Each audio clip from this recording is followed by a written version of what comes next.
আর হাইম দাজি মুড়ি মাখা হেবেল্লাই বেকিং কুড়ি কাড়ি লই প্রথমে দিদি পুদিনা পাতা কাঁচামরিচ টমেটো ধনে পাতা পেঁয়াজের হসালি ফেলিলাম একটু, তারপর দিন দিয়ে শশা দিয়ে সুন্দর করে মাখি চুকি লইম।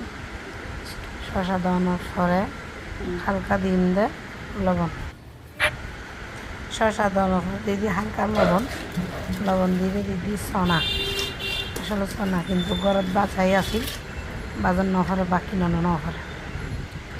এরপরে দিদি একটু সাথে বললে সাথে মশলা ম্যাগি মশলা, তারপরে দিদিও চিকেন আছে খাইতে কিন্তু কালার লুচি করি ওরা কিন্তু স্বাদ খাবে না। যাই হোক বেকিং দিয়ে সুন্দর করে মাখানোর পরে তারপর দিদি হালকা একটু লবণ লেমুর রস কিনে না দিলে কিন্তু টকটকে বানানো সুন্দর করে বেকিং দিয়ে মাখিয়ে রেখে দিদি মুড়ি দেওয়ানোর পরে সুন্দর করে মাখিয়ে ফেলি।